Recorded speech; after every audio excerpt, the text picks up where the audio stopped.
Hello everybody, this is Flashman EXE of Laser Beams. With me tonight as always is my partner in crime, Breakman EXE. Evening, ladies and gents, or whatever time of the day it happens to be.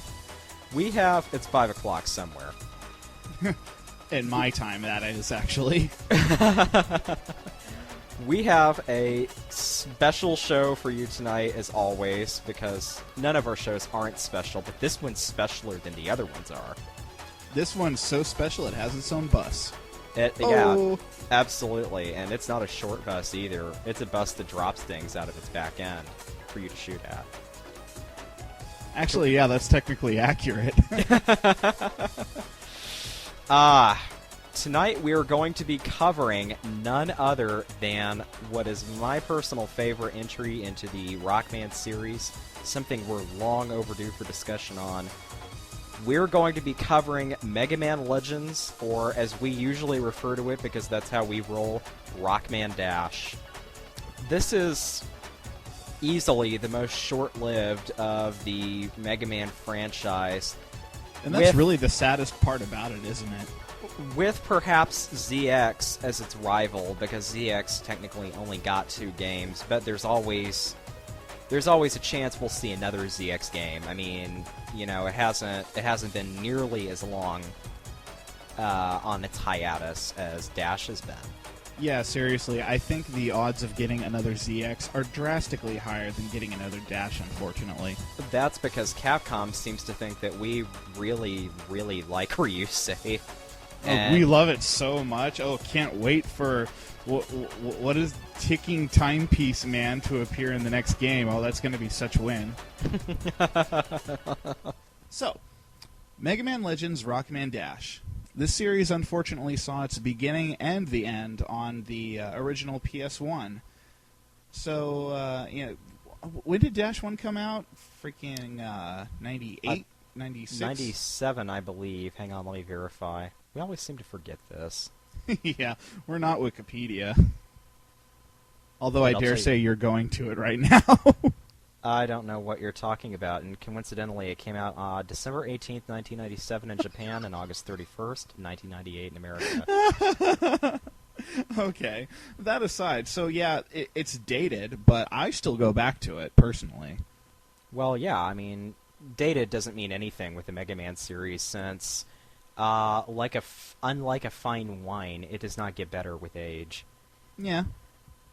And the thing about the Dash series is it's really interesting because I think this was the third, the second deviation from the original Mega Man formula. I mean, we started with Classic, we had a deviation into the X series, and then from there, all of a sudden, Dash comes out of the woodwork because Sony says, "Oh, well, we have a 3D console. You can't not make a 3D game, you bunch of losers."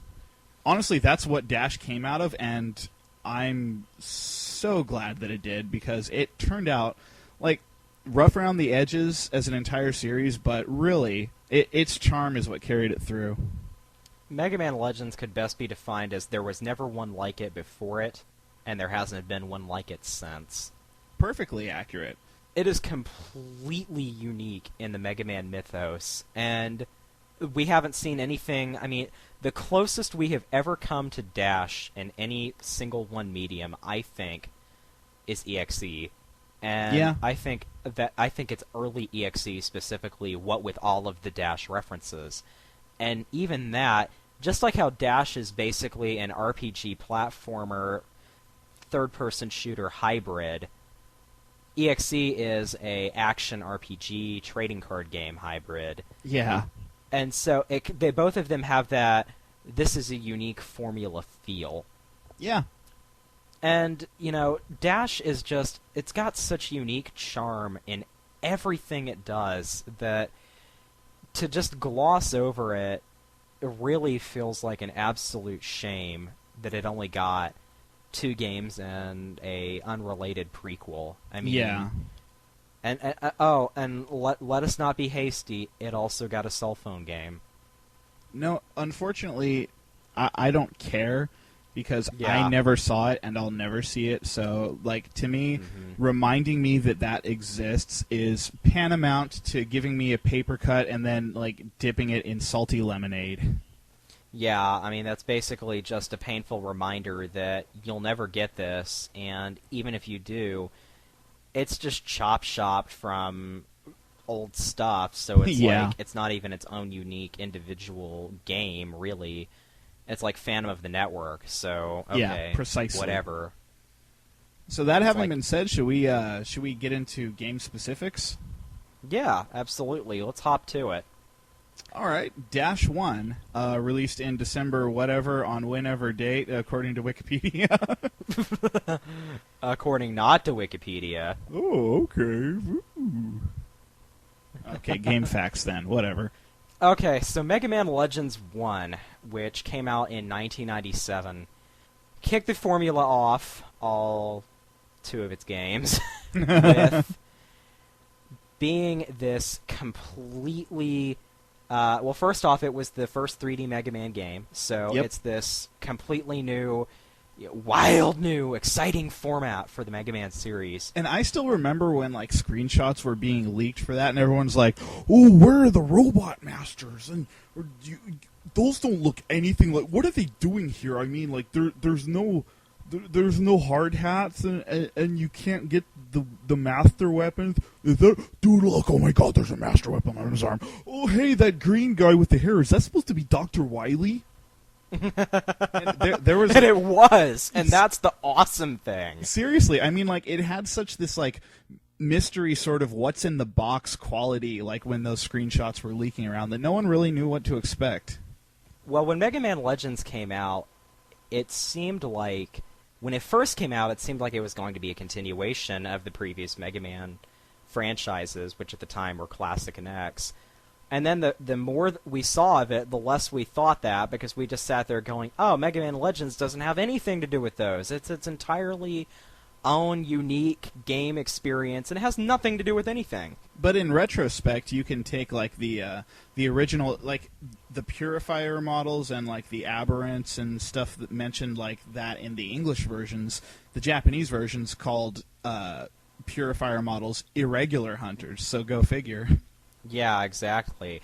And not only that, I mean, according to, I hate to use this term, but according to Word of God by Keiji Inafune, I mean, he's come right out and said, this is related and this is relevant.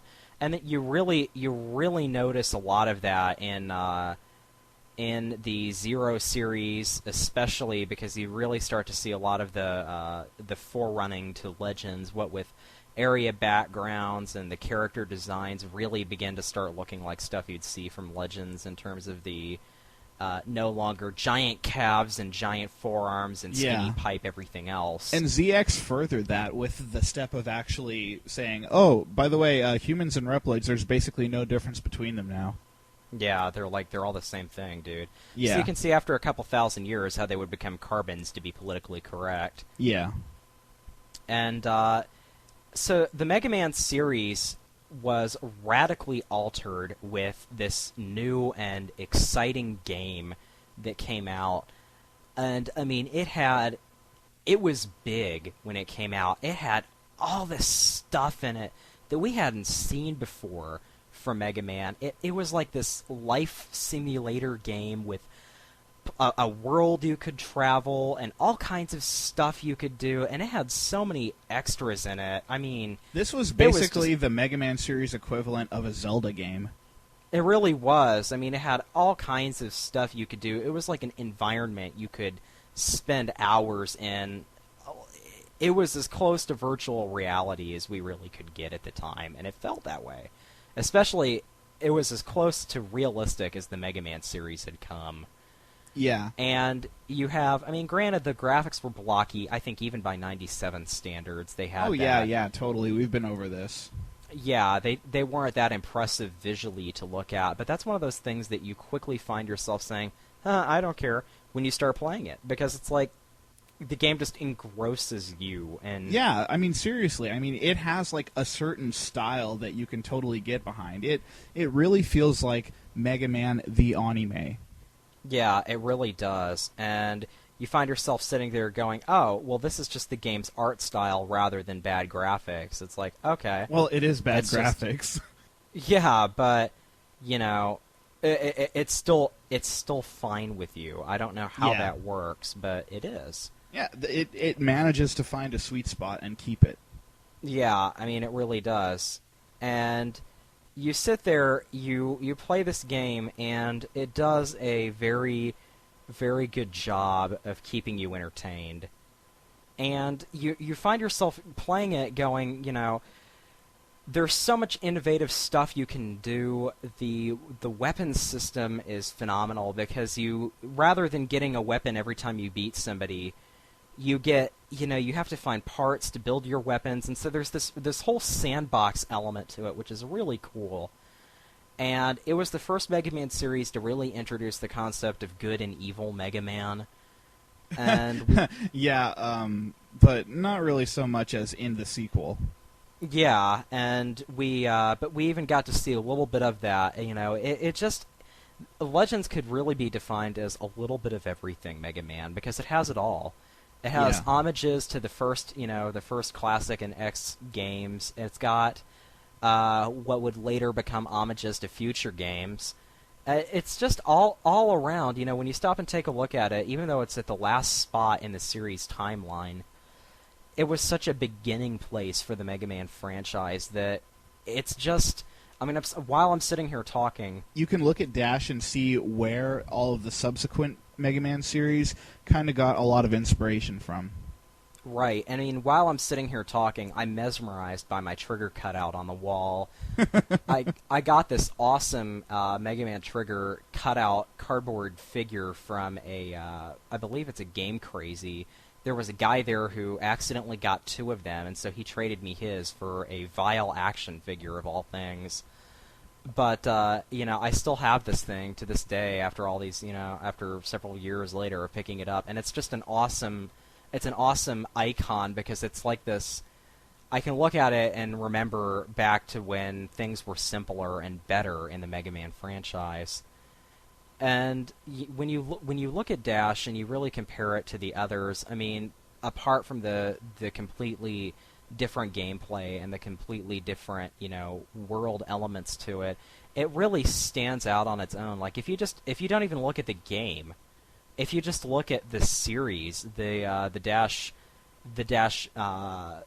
I guess mythos is what you'd call it. Yeah. When you look at the characters and, you know, the world that they live in, and You mean how a world covered by endless water?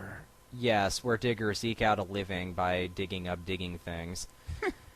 When you look at that whole world, it's really, really different from the rest of the Mega Man worlds, while still having a lot of really nice references and touches, like Wily's Boat Shop.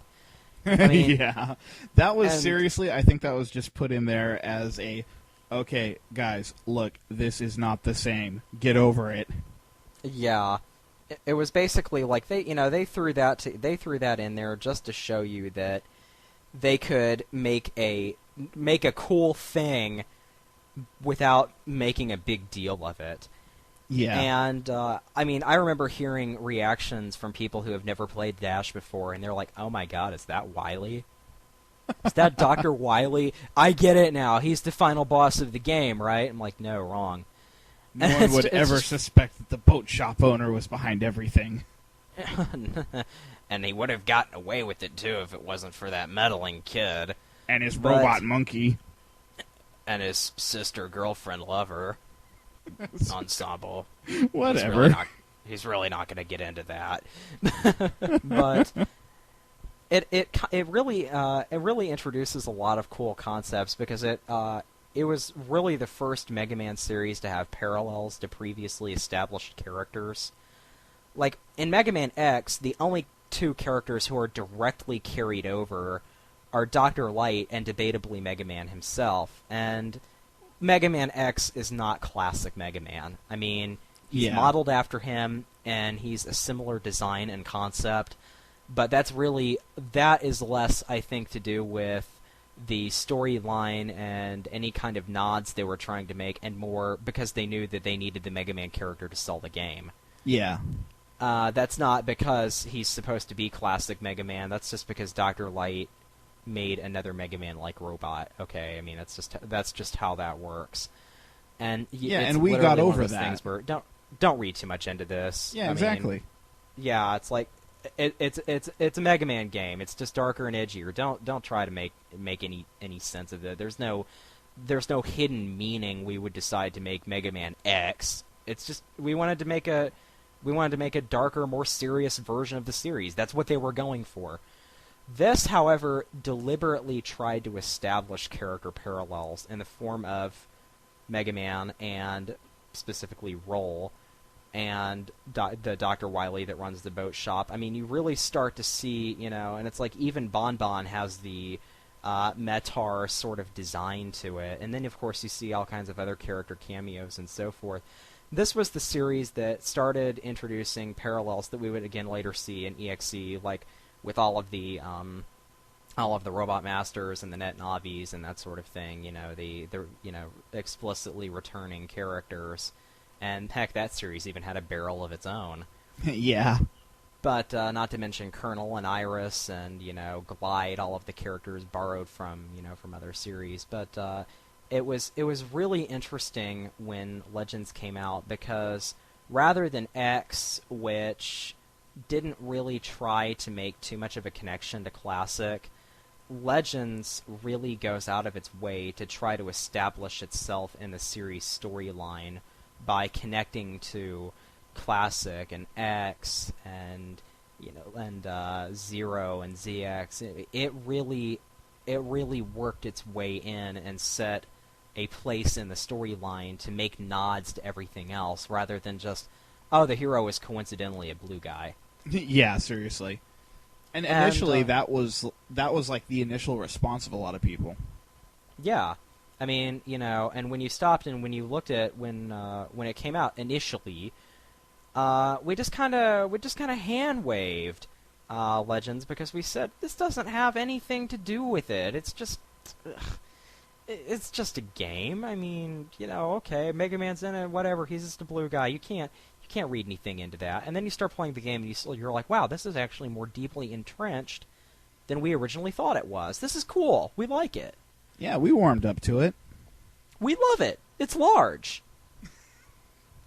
But in before Pingus. Damn. In after Pingus. But you said it, not me. But Legends is a great and impressive entry. It makes a strong first impression.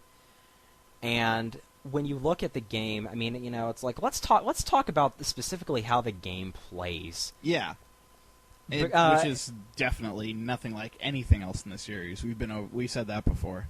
It doesn't have any of the, previous go and beat all of these wacky, wild-themed robots and then run through 2 fortress castles only to uncover an imposter and then ultimately fight Dr. Sigwylima. Yeah, seriously. No, this was definitely more story-driven. You basically went from point A to point B, doing random additional stuff along the way. Basically, in that aspect, a lot like a Zelda game. And being in this whole new 3D world, obviously the controls are going to be a lot different. It was, it kind of had the 3D platformer feel of that time, but it totally worked with what they were trying to do for it. I mean, you could find parts in the field to equip to Mega Man, and give him jet skates, which was basically his answer to being able to dash. You found parts to create weapons with. I think one of the most interesting things of the game initially was the fact that your Buster was not a set in stone thing. Its parameters are changeable and upgradable. It really went out of its way to make a completely unbefore seen play experience. You could also say it was like unorthodox compared to what came before. Yeah, but that doesn't necessarily. We can't say unorthodox though in in a bad way, because Oh no, not at all. It was, I hate to use this term, it was innovative. Okay. And it really, really was innovative, because, I mean, you had a buster that you could customize, weapons that you could upgrade and customize and pay through the teeth to do.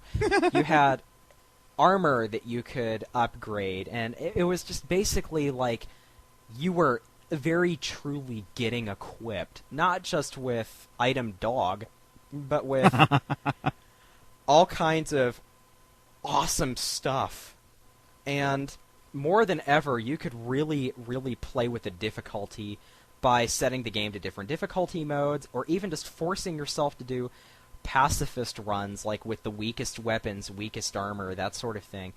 There was so much, like we said, so much sandboxing you could do in that game that the mechanics were truly open and just all over the place for you to mess with. It was a very different experience, and we hadn't seen anything even remotely like it. Even the armor system from the X series can't hope to compare. Yeah, seriously. Because that was find 4 pieces and then be slightly better than you were before. And what does Classic have to show for it? I'm wearing my dog now, and if I charge my gun, I can do even sillier things. Damn it, oh, you beat me to it. Dr. Light, if I charge this, it does silly things, right? Yes, but if you charge it, it also does sillier things. You got wild coil. Yeah, I know. But you got ugly color scheme. Oh, dear God, it totally is, too. It is, really. That's like MS Paint bad. The only color scheme that could possibly be worse is crappy cyan and lime green. Wow. You went with there. White cloud trim. But getting back to Dash, though, I mean, there's so much you can do.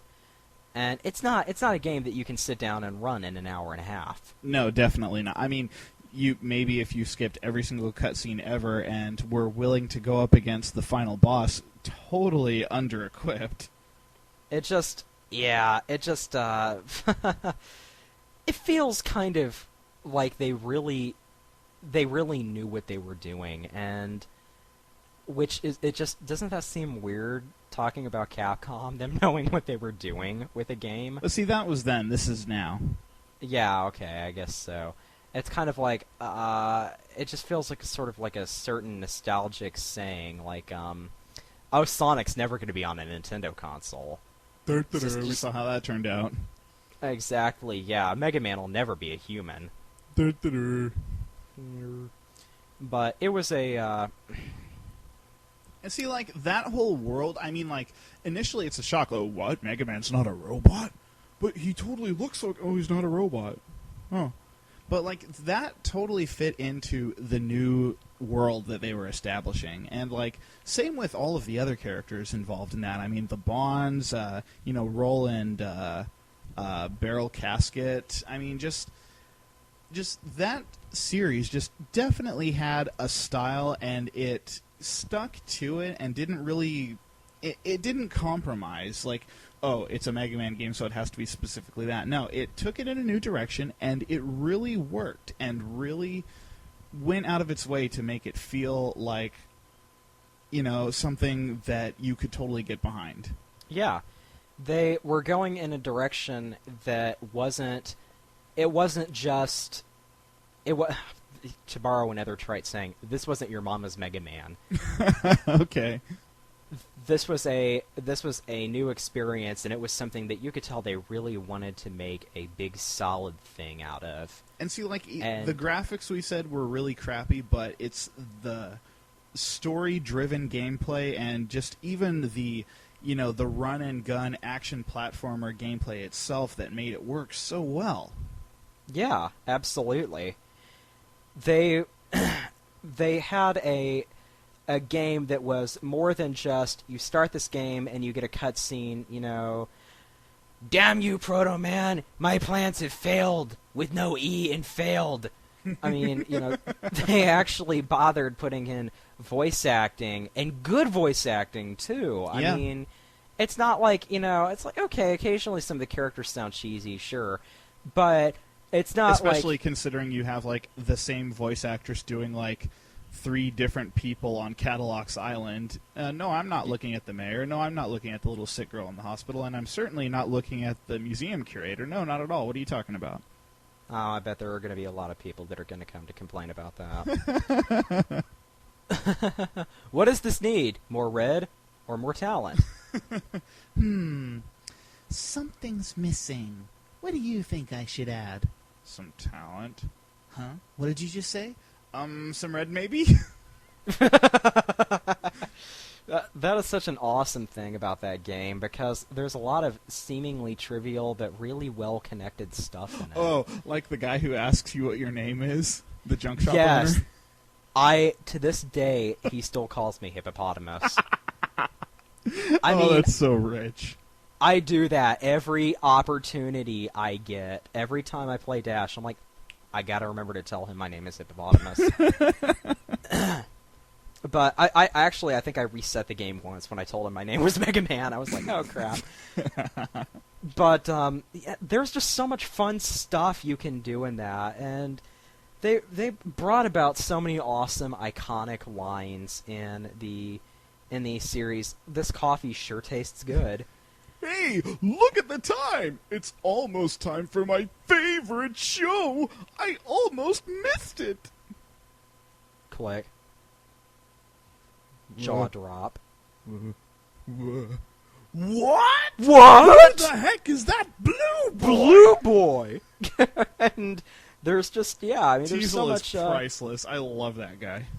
Oh, Teasel makes that game, and that's another thing I want to talk about. Just like how the Robot Masters from before have their own quirky character designs and personality, this takes that to a whole new level, because, I mean, it introduces so many unique and likable characters in the series. You have Mega Man, who is the first Mega Man I can actually, like, outright say I like as a character. Yeah. Because, I mean, classic Mega Man is just plain and boring. I am a fight robot created by Dr. Light to destroy enemy robot. I am enemy robot number 573. I am themed man. I will defeat you. Okay. I mean, that's how you feel in the classic Mega Man games. It's That's like, fair. I'm hard man, you'll have a heart, etc. You know, you don't need personality, and for those games, you don't need personality in them. It's like, okay, whatever. Yeah. It works. It works a little more for the X series, but that's because the X series was like the first step towards actually adding story into them. Other than curse you, Mega Man, you uncovered my Groucho Marx nose and mustache glasses, and now you know my secret identity. Boy, I sure thought those handcuffs looked familiar. Oh wait, he's not wearing any. Ha ha ha ha ha! Dr. Wily got away again. I hate my life. But it's irritating when you stop and think about how underdeveloped those games were, but you brushed it off because it's like, okay, no problem, hardware limitations, whatever. We don't really need a story. Yeah. Fast forward to a story-driven game, and it's like a breath of sweet, sweet outside air after being underground for months. Digging. It's like, wow, these characters have personalities and voices, and it's weird seeing emotions from Mega Man characters. Yeah, I know, really. Other than just my plans for world domination have failed. It's like I love the way they establish both Roll and Tron as love interests for Mega Man. I mean, it's trite, okay, it's an Archie, Betty, Veronica, we've seen it before. But it's nonetheless, it's nice seeing a Mega Man that for the first time actually has a love interest, has a character that, supports him in more ways than just, well, I fixed your weapons, and if you charge it, it does sillier things. Exactly. Yeah, I mean, it's like, Roll is actually there, and even if you disregard the, the squicky brother-sister love thing, Roll is the loving sister for him, and she gives him arguably far more attention and personality and just general support than Classic Roll does for Mega Man. I mean, and it's like not creepy this time because they're not actually related. So yeah, exactly. So if Mega Man decides he wants to pursue that route, then it's not really that big of a problem for him, is it? Because yeah, she's not even really his adoptive sister. She's they don't even have the same last name. And B, they're not robots, so yeah, well, that too. But, I mean, it's like, you don't really seem to mind that with X and Alia. Well, but then again, Reploids are a different bag. I'm not getting into that here. They're not robots. And on a completely unrelated note, well, it's 5 o'clock, Maverick quitting time, let's go to the bar. I mean, seriously, it's like, is it just me or is drinking in every single Mega Man X fanfiction? Every single one. Yeah, because Reploids can like drink and get drunk and have drunk totally like, makes parties sense. and stuff. Yeah. Okay, so anyway, back to this. Yeah, fanfiction sucks. Don't read it. Yeah, it's not. I know this isn't really the proper term for it, but Mega Man's interest in Roll isn't Oedipal like it would feel, and I know that's not really technically correct because she's his sister and not his mother. But I'm trying. It doesn't have that squicky feel that you would get from classic Mega Man and Roll pursuing a relationship. And then you have Tron, who's an absolutely hilarious character in her own right, and the entire Bonne ensemble, even especially the Servbots, they're just all awesome, lovable characters. They're all so goofball. Yeah, they're so goofball and cornpone that they actually transcend what they are. I mean, they go beyond what they were intended to be. It's kind of, they almost have that AOSTH Robotnik charm to them, and that the villains are more entertaining to watch than the hero characters just because they're awesome. Yeah. And, I mean, we're off inventing bouncing raccoon cannons, but we're going to do it tomorrow. Damn it, I was just going to say in before bouncing raccoon cannon. I think the hive mind has grown a new cluster today. Wow. But they're interesting characters, and it's fun. They're fun to watch. They're enjoyable to watch. You feel like you're watching an anime, but it's also a video game. Yeah, and that is totally part of the charm. And if any one Mega Man series could have really made it successfully as an anime or even an OVA, I think Dash is right there, right among them. While EXC, had a good run, I honestly would have preferred seeing a Dash anime over EXE because I think the characters are just, they're more interesting to watch than EXEs exactly. are. They're genuinely more interesting. I mean, the EXE characters just became stereotypes anyway in the end. Yeah, I mean, when you stop and look at the net navis, it's like, I'm taking over this computer. No, you're not. Lan and I are here to beat you. Isn't that right, Lan? That's right. I've got the Death Note way wronged up. Anyway, we're going to beat you now. Okay, thanks. Bye. Shotgun sword or mini bomb. Woo, did it again. Exactly. And to such a point, and this is especially when you're watching NT Warrior, to such a point you can't even tell them apart. Listening to the voices, it's like, is that Heat Man? No, that's that other guy. Yeah, Flash and I were actually talking about this the other day. The voice, like the choices for voice actors in NT Warrior was just ass retarded. I mean, they did a great job dubbing, just a bad job casting. Yeah, that's exactly what I mean. Yeah, and it's like, quality is good, casting choice is not so good. And to such a point that, they become indistinguishable, and that's a problem. I mean, that's a major problem right there. Yeah, and that's why I think that Dash would have really worked, because like those are all like specific character types that you really can't confuse all that much. No, exactly. It's not like we're going to be confusing Tron with Teasel. I mean, Yeah.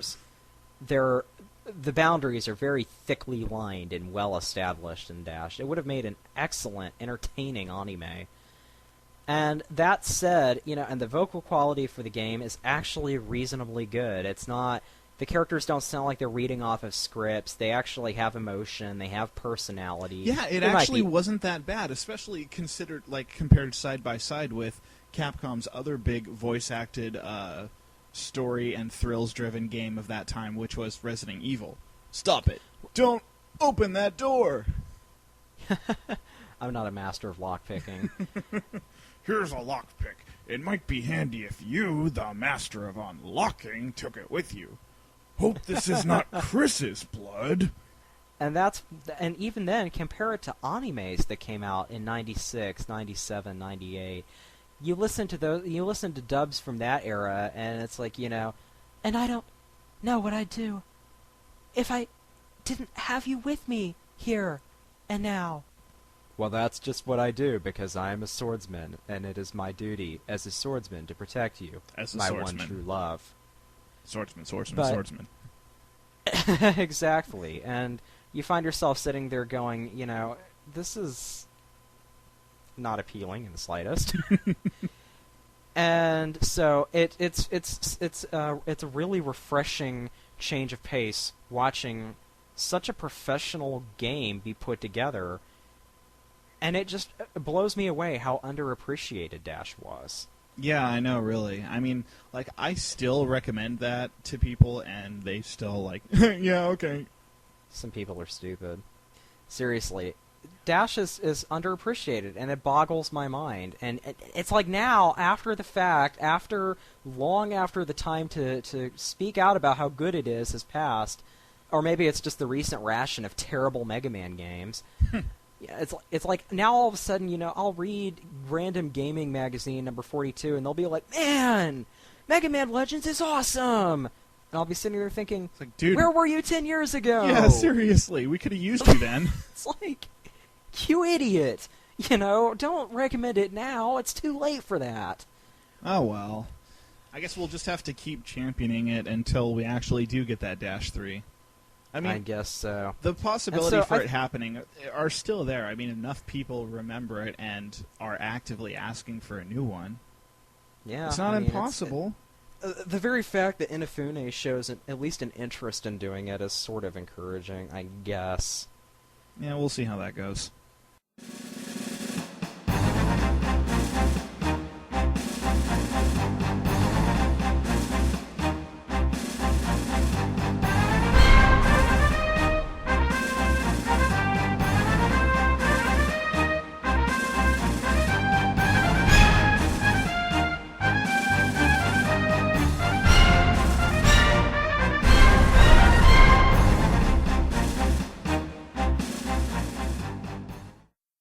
The Misadventures of Tron Bonne was released before Mega Man Legends 2, but after Mega Man Legends 1.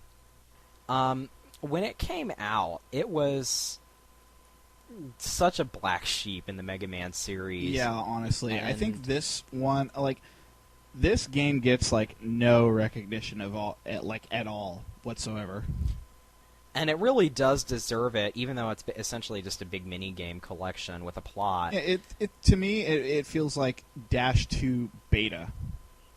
Yeah, it really did. It's like, here's a bunch of stuff that, we basically put together. It's not really a game. It's a collection of small games. Yeah. With, an action sequence at the end, which feels Mega Man-esque, but not really. And it's sort of got all kinds of different little neat things you can do. Like, if you like the digging aspect of the Mega Man Legends series, you can do that. Yeah. Like, you can go into ruins and dig around and, and find Zinni and find items and do that sort of thing. Granted, you're doing it, Bonne style, which is different than Mega Man, who, hoofs it in there himself. And it really kind of goes to show, that's another thing I like about the mythos of the Mega Man Legends series, is it really goes to show the Misadventures of Tron Bonne showcases the other diggers in the series rather than just Mega Man.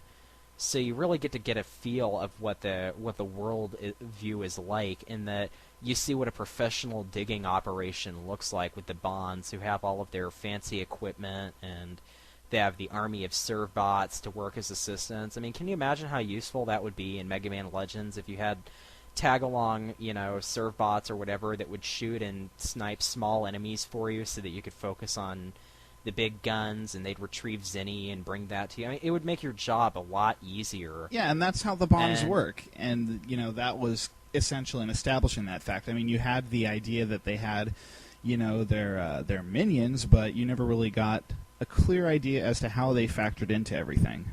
No, I mean, you just saw them as the villains, and it was really nice to see things from their perspective. And it's basically Misadventures of Tron Bonne is essentially just a mini-game collection. It takes place before the storyline of Mega Man Legends 1, but like just a couple months before it. And you have this sort of feel with the game that it was kind of like a tide you over between Legends 1 to Legends 2. Yeah. But, it's actually legitimately fun. It has some nice musical pieces in the game, which is cool, and it has the awesome serve-bot system, which is neat because it basically gives you, if you're one of those kinds of people that likes to go and do everything in an EXE game, like yeah. get all of the chips, get all of the upgrades, talk to all of the everything, do this, do that, S rank, blah blah blah. If you're one of those kinds that likes 100% completion, this is the game for you. Yeah, I'll agree to that. This is the video game equivalency of a million-piece jigsaw puzzle. It's like, here you go, have fun. Seriously, like that's part of the reason why I don't play that game a whole lot, is because like there's so much to do that too much to do. Yeah, I honestly feel overwhelmed a lot, and it usually just devolves into me picking a serve bot and then having him serve people curry rice. Which is fun, because curry rice is delicious. Absolutely. I just had some today, actually. It was great. I am jealous. But no spaghetti. But I am not going to drop a notebook, so don't worry. Okay. So anyway, it is... Misadventures of Tron Bonne's plot is basically that Teasel and Bonne have been taken captive by Glide, who I'm guessing is a relative of Lex Loath. I don't really know. I don't know. I don't care. He could be either. hired gun. Glide, He could be related. yeah, I could care less. No. And Lex probably thinks of him as a slightly less handsome nephew. But he just seems like he'd be that sort of character. But Lex Loath is such a lech, just looking at him. He's totally the Mega Man equivalent to Don Corneo. He really is. He's one of those characters that you look at. He's just unappealing in so many ways. You love hating him. But Teasel and Bonne have been taken captive by Lex Loath for failure to pay off a loan of money which was used to assemble the Gesellschaft. Yeah, I love that. It's awesome, too, because the Bonds are essentially criminals, borrowing from criminals and then having to defeat criminals. So it's basically like, is this like the closest Mega Man gets to Grand Theft Auto? And you kind of feel like that. I mean, you kind of feel like that in this game. Mega Man isn't anywhere in the game apart from his 8-bit version making a cameo on a TV screen. So it's essentially... this is Tron's game, and it's kind of interesting that Tron would get her own game before really any of the other Mega Man characters. Yeah, but that is... I never considered it that way. I know, really? Isn't it kind of hard to wrap your mind around that? Yeah, really. But this is basically the premise of the game, is that you have to get the money back to pay off the loan. And that's where all the various mini-games come in. Exactly, and you have all of the mini-games make money, which is kind of like your score, in essence. Except that you can also use that money to develop and such, but if you just want to get through the game as fast as you can, you're going to just rack up the dash as fast as you can. Get yourself into a position where your vehicle doesn't suck by the time you actually have to do the boss fight at the end of the game, and then that's that. So, realistically, you could beat this game in several hours of play if you really wanted to. It's not long, and it's not even really that tedious if you just want to play it for the story. If you want to play for the actual mini-games, there is a lot to do in this game. Especially if you want to, 100% complete all the mini-games, which, especially when you get down to the crate-moving game, gets really tedious. Absolutely. You don't feel like there's this... this really big, in-depth game that you're playing, but you don't realize how big and in-depth the game can really get if you let it. It's not complex in the way that Dash 1 or Dash 2 is, but it is tedious, and it could just as easily take just as long to complete if you decide to go for 100% completion in it, like we said. And the Servbot system really plays a big deal in the game, because you have all of these Servbots, and they all have their own special skills. Some of them are complete duds, and some of them are actually really, really useful. A couple of them are even necessary to beat the game. So you kind of have to play around with all of them and figure out what they all do, and that's a sort of neat touch, because it establishes the fact that the Servbot characters aren't just, the endless piles of Lego men that accompany the Bonds. They all have their own individual personality and characteristics, which is actually I think that's a really neat, it's a neat minor side touch, because it basically makes them more than just faceless enemies. They actually have some kind of development to them. But Misadventures of Tron Bonne is kind of wild in that it also came bundled with a demo version of Mega Man Legends 2. Oh, yeah. We went over that the other day. Yeah, the American version that we got is just a couple of random scenes from Legends 2 put onto a disc. Yeah, like, you guys remember, like, the YouTube videos of, like, would you like to join up with Tron, yes or no? And then dancing through, like, a field of flowers, laughing, Tron and Mega Man are, and, like, shooting random bystanders as they run. While Roll is tortoise roped in a back room. Yeah, we didn't get that. We're apparently not cool enough. No, instead what we get is just random snippets of Mega Man Legends 2, and completely out of place, too. Like, okay, here's a scene from the beginning of the game, one from almost the tail end, and then randomly this other thing. Okay, whatever. And it's just like a couple of random unimportant sub-boss fights from the game is basically what you get on the demo disc. It's just seriously like, see, we are working on it. We promise. Please buy it. I don't know where they were going with that.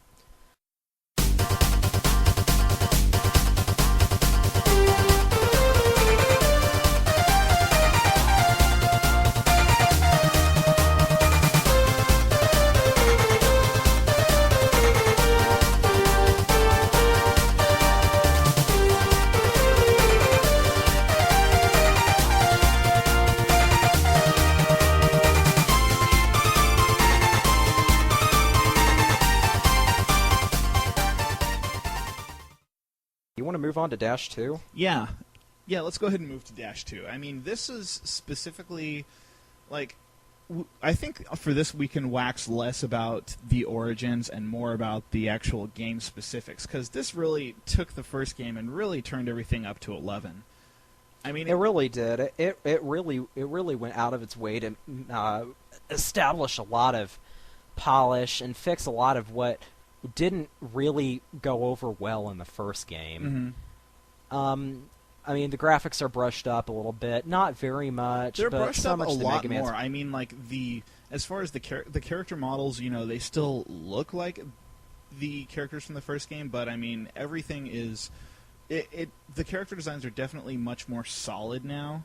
And yeah, Mega Man isn't nearly as blocky and malproportioned as he is in the first game. Yeah, they really tried to go out of the... Because that was one of everyone's biggest complaints. They said, oh, well, yeah, this is a great Mega Man game if you like Lego Mega Man. Yeah, exactly. I mean, and when you stop and look at Mega Man's proportions, I mean, it's understandable. If you take his armor off, he would look really skinny and weird. And granted, he does in the opening cinema where he's serving eggs and bacon and random green leaf things. But, and that's because they just basically probably modeled him a different body rather than trying to get proportions right. But I mean, what I'm trying to say is that, like, the models were a lot more, well developed. I mean, they looked like the same character models, but they were actually quite different, much like more polygons, better, texture mapping, just etc. It all around made for a better visual appeal. Yeah. They definitely wanted to go with a more polished, well-rounded, well-proportioned look, and it shows it. I mean, there's a natural graphical evolution there, so much so that if we ever did get a Dash 3, I would expect to see, even if the graphics aren't, knock you over dead, and I think that's a big problem with modern games, is that they focus too much on visual appeal. We're trying to make this game look like a movie, so much to the point that it's press X to not die. I mean, you can't you cannot sacrifice gameplay for aesthetics. Yeah, see, I will go to bat and say that cutscenes are fine to put in your games, but don't make your games all about that. There are only certain games that can put a ton of cutscenes in their games and get away with it. But when it comes to putting in a cutscene instead of something that you would rather be there's some stuff that people do cutscenes with that's like, dude, why aren't you letting me play this? I want to play this. Why do I have to watch it? You know? Absolutely. This is not a this is not the sort of thing that we sit down and pop into our DVD player and play. I mean, yeah. I'm here for a video game, thank you. And I expect aesthetics, but don't focus too heavy-handed on aesthetics and not enough on gameplay. And that's what Dash did. I mean, they rendered it basically enough, more than enough to let you get by, but not so much so that you sat there going, this game sucks. It looks cool, but it really sucks. Yeah. Yeah, you don't find yourself saying that in Dash. You find yourself saying, the graphics are a bit dodgy, but that's fine, because it's a good game. And I think ultimately we've lost sight of that and need to get back to that with video gaming. And then, of course, there are the games with bad graphics and bad gameplay, and those just need to be burned. But I think this is a very good opportunity to bring up how Dash's story really started to develop in Dash 2. Oh, yeah, seriously. I mean, as the way Dash 1 went, it was very much like, oh, there's bad guys. You, gotta stop them as you try to figure out what's going on this island. And, at the very end of the game, twist! And, exactly. that didn't come up until the very end of the game, and you kind of left... I mean, Dash 1 finished with, more questions left unanswered than anything else. I mean, you've solved... you resolve the conflict that's going on Catalog's Island, but you're still left with questions about, whoa, that was interesting exposition. Where do we go from here? Well, we'll just have to find out as we sail off into the sunset on our cobbled-together inner tube boat. And it's just like they were really wanting to actually establish the fact that these characters have feelings. They have emotions, and they're not just, robots that at the end of the day are just going to, be resting in glass tubes in a museum. I mean, I guess when it comes down to it, the way Dash 1 ended, was fine on its... if we didn't get a Dash 2... It could have ended right there. Yeah, it still felt fine. I mean, yeah. We were left with questions, but, it didn't leave us feeling like we didn't get anything. And with, what with Dash 2... That's probably my one big gripe with the game is you can tell with Dash 2 they were ramping up for a sequel, and then we don't get one. It's like when your favorite TV show gets, canceled. It's like, all right, I'm waiting for the what? Game over? Oh, there's going to be something after the end, right? Where it's okay and it's fine. Oh, what? You mean there's more big O's? Oh, okay, I can handle this. What? More cliffhangers? No! And, that's how you feel with Dash 2. I mean, the ending is a cliffhanger like no other. I can't think of any anime or other video game that actually does have that bad of a cliffhanger ending. Big O Season 1? Well, yeah, but that just Season 2. At least it closes it, though. I mean, Dash 2... But with Dash 2, I mean, it's like we don't get any closure. He's up there. That's it. It's over. Thanks, what? Capcom. But the guy up the thing still... Fine, give me a 0 game. And seriously, you feel like that. But, we're probably getting ahead of ourselves here. Yeah, we do feel that way. I mean, it's just, the game is so story driven that it really does have that thoroughly professional Capcom didn't forget anything feel to it. I mean, Yeah. it has all of these awesome extras. It's like even the first game has, the music store. I mean, that's such a pointless, trivial thing, Yeah. but it was cool. I mean, it was a cool, pointless, trivial thing. Yeah. And, Dash 2 is just chock full of all kinds of stuff like that. So much so that, I mean, you could sit down and it's just...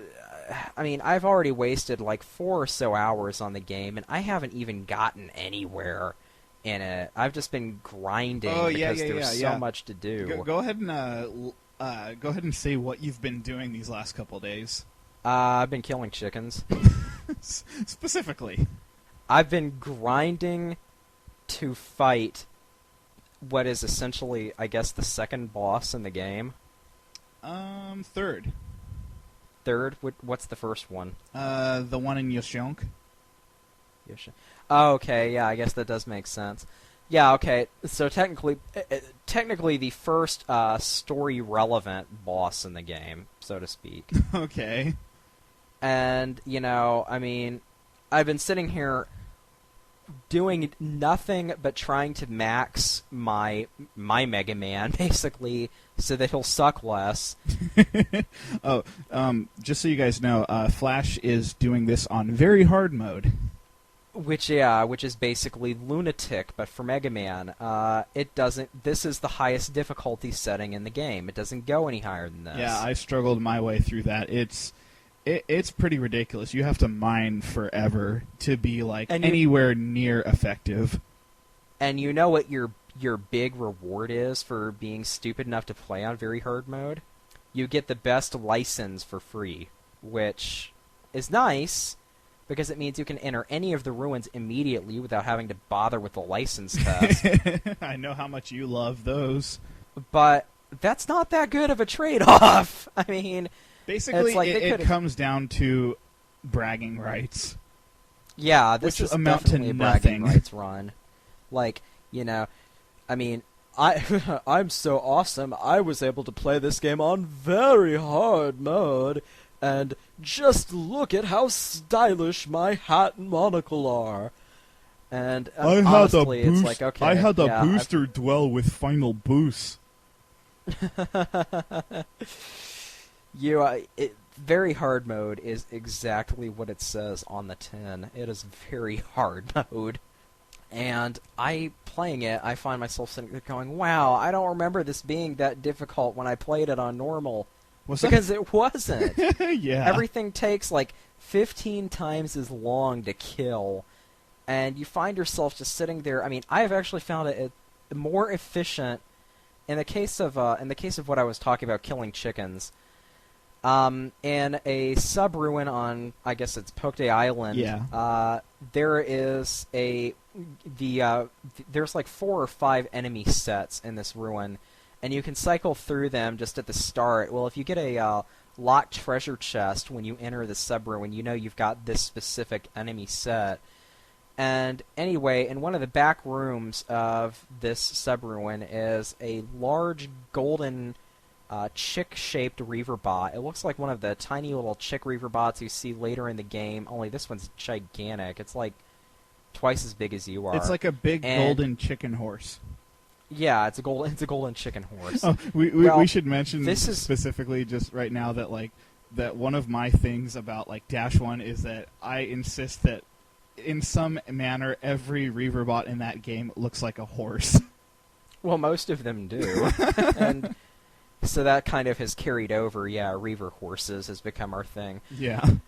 But it'll be like, oh, dude, which Reaver bot did you tell me to look out for? Oh, it's the one that looks like a wolf horse. Which wolf horse? And this is a large golden chicken. Well, anyway, when you kill this thing, it drops 5,000 zenny, which is significant because while that's not a whole lot of money, yeah, it respawns. So you can just step outside the room, step right back inside, and kill it again. Step outside the room, step back inside, and kill it again. Well, it takes me right now with my Buster, and that's at attack 3. It takes me, I'm guessing, about 120 shots to kill this thing. Yeah. Which is about a minute to a minute and 15 seconds of solid shooting. I mean, and relentlessly locking on and not giving up. Are you using the step rapid trick? I'm using the ultimate technique because this one likes to run around a lot. Oh, right, okay. And this is kind of a retarded Reaver bot in that its only attack is that it just tries to charge you. But it'll wander around, and if you shoot it, it'll get scared and try to run away from you. So you find yourself chasing this thing, but it's sealed in the room with you, so it can't really go anywhere. So you just chase it around the room and kill it, and and then you get its money and leave and do it again. Well, I found that it's actually easier for me on very hard mode to walk into the room, shoot it to stun it, and then pick it up and throw it. Just pick it up and then toss it. I don't throw it at a wall or an enemy or anything. I just pick it up and I throw it away. And apparently somehow that knocks 95% of its health off of its meter. Oh, nice. Although it lands on its feet. It doesn't look like it's been hurt. It doesn't even make that noise that Reaver bots make when they've been injured. It doesn't do anything. You just pick it up and throw it back to the ground and it runs around the room. Then you shoot it twice and it dies. So I found that I can significantly step up the pace of my farming doing this trick. And what's pathetic is I've almost completely maxed the machine gun arm. I've maxed my bionic parts, and I've already put 15 units into my energy canteen, and I still can't beat Tron. She's too strong. Yeah, that game, everything gets ramped up so hard. You literally have to find a spot and farm. I'm dead serious. I'm still doing it, actually. I have the feeling that in this game what I'm going to be doing is constantly farming max cash. As soon as I get the vacuum arm and as soon as I get my Buster to a position where I can actually do some damage with it, because I'm not going to want to switch from the lifter to the vacuum arm back and forth again. That's simply too much effort. As soon as I get my Buster sufficiently powered enough, I have a feeling I'm going to be in the Puck Day Island, sub-ruins a lot in this game. Well, that's really at that stage in the game until you get to the ruins below the gallery in Kalinka. That's really the best place to do that kind of farming. Yeah, I can't think of anything more efficient and fast. Yeah, I'd like to touch on that actually. Let me just mention these real quick, and then we can just kind of hop, skip, and dance away from it. Okay. At that point in the game, that's a great method of farming. Once you get to the area where you have to actually go back to Kalinka and enter the gallery below the church, there's a spot on the very bottom floor where the little pumpkin turnip-shaped Reaver bots, I guess they're called Zakobons, they continuously spawn out of the ground in this vast, wide-open area. And as long as you're running around, they'll continually spawn out of the ground in groups of 3 to 4 to 10. And that's another good spot to mine. As long as you have a decent amount of medicine in your medicine bottle to take care of the cold status effect that they inflict on you when they hit you. But those will generate a decent amount of Zenny, enough to warrant mining. And then after that, once you get up to the final area of the game, there's rooms that have 2 of these giant moose-looking head things floating around, and they'll drop. Admit it, you want to call them horses? No, fine, moose horse Reaver bots. And they will float just above the ground, and they'll continually drop flaming versions of the Zakobons, and you can just sit there and just destroy every single one that it drops before it can really do anything, and just use the vacuum arm to pick up the profit. And that's the most effective method of farming in the game when you get to that point. Moose horse. Moo. Absolutely. I mean, if you can have a efficient method of farming, whatever works for you. If you just want to, kill, what are those little Thunderman Juniors called? Zakobons or something like that? The little ones that are pumpkin-sized. Yeah, those are Zakobans. And Yeah, see, I call everything horses. Flash calls everything in these games Thunderman Juniors. Well, they look like Thunderman. I mean, God, really. And, you know, it's like, if you want to kill those things, but, you know, we have our farming methods that we like and that we employ for massive question marks and profit. Exactly. Moon orbit in before. Okay. Well, then, moving on. Another notable thing about this game is that it actually does pick up and answer a lot of the questions posed by the ending of Dash 1. And yes. And simultaneously, it actually, like, Dash 1 is pretty much you're confined to Catalog's Island. You never leave it except at the end of the game. And it's a big island. Yeah, it's a big island, and the interesting thing about that is that all of the little sub-ruins that you can go into optionally, they're all honeycombed, so like you can literally start from one end of the island, go into a ruin, and literally go make a complete circle around the island, essentially, going through every single sub-ruin and even intersecting with the main ruins in Catalogs, like the main gate, the one in Cardon Forest, etc. And that's unique about that, but Dash 2 actually kind of takes a footnote from older games, and themed levels are back in Dash 2, but it's because you're actually actively flying around the world. And it was a definite and unique concept, because even though, you know, the various worlds were smaller to make up for the, you know, Catalog's concept, the environs were drastically different. Yeah. Rather than just, you know, this is a slightly greener dungeon. Yeah, because, like, Dash 1, I think a problem that a lot of people had was that, like, everything looked the same. If you weren't familiar with the layout of the island and the ruins, you could get lost really easily. Yeah, which was fun because it added to that, you know, survival mild annoyance feature, but survival mild discomfort. But it's still, nonetheless, I mean, you know, it's like playing Dash at 3 in the morning. You're going to get scared if something's chasing your ass through that game. Just because it's all, you're sitting there. Like the Crocodile Invisible Horsemen? Yes, it's the Crocolanterns. Crocolantern Juniors. It's an acceptable adrenaline rush in that game. It's something you can actually get used to. And Dash 2, though, trades out the interconnectedness feel for vast and varied environments. It's like, okay, you can't get from here to there, but you don't need to get from here to there. You can just fly there in the flutter. It doesn't matter. Yeah, you have an airship that actually works now. I know, really, rather than just being your crashed house. Which only, like, later flies around. And actually, that kind of cracked me up. I can't remember. In Dash 1, when the flutter finally does get repaired, and they use it to fly to that one specific ruin, what prevents them from just flying away and leaving the island? A strong sense of goodwill? A strong sense of goodwill and justice, and the fact that the flutter wasn't actually finished yet. Like, there were still important structural problems that they hadn't taken care of yet. So it was basically just there to get to that one specific spot and be done with it? And then to fight the Gesellschaft. Ah, okay. And then get subsequently almost destroyed again. Exactly. Makes perfect sense. Yeah. Oh, man. I loved it. So, let's see. If I recall correctly, there was the first Gesellschaft, which construction had just been completed on in the Misadventures of Tron Bonne.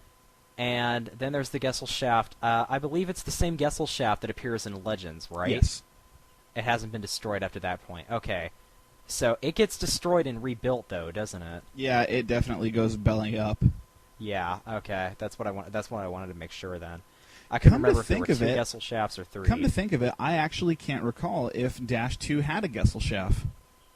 I believe it does, actually. Though, you know what? I can't remember either. Because, I definitely remember Drox flying around all over the place, but I don't ever seriously recall the Gesellschaft proper. I want to say that it was there, but I honestly can't remember. Yeah, I think you're right. But, okay, so one thing I do think we need to definitely cover before we move any further, the soundtrack of both Dash games. Oh, okay. These games actually have a surprisingly varied but pretty excellent soundtrack for them. Dash 2's obnoxious game over music notwithstanding. Which is the same of Dash 1. Yeah, exactly. They actually have, they're catchy jingle themes, okay? I don't have and they have that sort of chiptune feel, and that it's not CD audio you're really listening to, but rather MIDI instrumentals, basically. But Apple Market just drives me up the wall. Oh yeah, Apple Market does. God, I can't stand it. But for the most part, I mean, whenever it's time for a big boss fight, the music it's background, and I'm not going to say it isn't, but it's not so distracting that you find yourself gritting your teeth during a boss fight. And what's interesting is that, for most of the boss fights, they all have, their own actual boss fight themes. Which is nice, yeah. It's not like... A wild Teasel Bonne appeared! Yeah, it's not the same piece over and over again.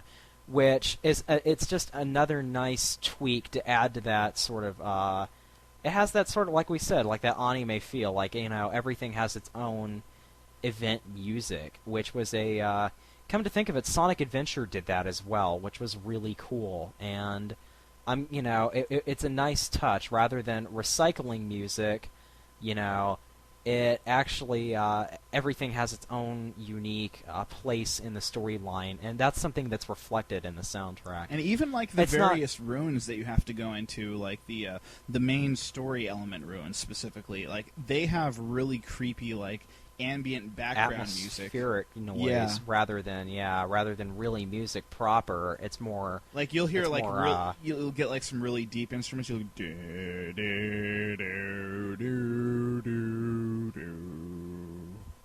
And it's like, whoa, this is kind of creepy. Have you noticed how you're the one who keeps interrupting me on all of this? Sorry, my bad. Go ahead. Okay. It's cool. I'm glad I'm not the one that's causing all of the interruptions like I usually do. Okay. But so yeah, wrapping up Dash 2, it's more of the same, but there's more of it. And that's really all that we wanted. There is and I think that's the biggest problem. They established an excellent trend with so many innovative and new concepts we had never seen before. Mm-hmm. And then they just left us high and dry. It's like, okay, 2 games, that's it, we're out. Peace. Wow. Really? I mean, you offered me an inn, you let me sit down, start chilling out, you offered me tea and something to eat, and I got neither tea nor something to eat, just an offer of it. You offered me 12,000 feet, and all I got was love. Yeah. That's accurate. I mean, seriously, it's like, awesome, great. This is so cool. We get a new Mega Man that's not the same Mega Man we've been seeing so much of lately, and that's it. It came and it went in just 3 short games. But as a result, I mean, the Legends series is just so complex and so in-depth. You can really see how it was the forerunner to EXE, and that it was this in-depth, world that you can traverse and actually feel like you're getting something done rather than, it's not a speedrun series by any means. No, definitely not. But I think that's the appeal of it, is that it's not a speedrun series. It's something that you can do and feel like, wow, this is a open-ended... It's a sandbox game, but, it was different because it was story-driven, it had a lot of good characters, and actually a decent plot. And it wasn't a confusing plot, either. You don't play the Dash game sitting there feeling like you need to have a PhD to understand what's going on. Yeah, the plot, wasn't confusing, but it definitely didn't give you all the answers at once, but, that's that kind of story. It's, oh, what's happening next? Oh, we gotta find out. It's not designed to infuriate you. It's designed to intrigue you, and it does its job. And it does a good job too. Agreed.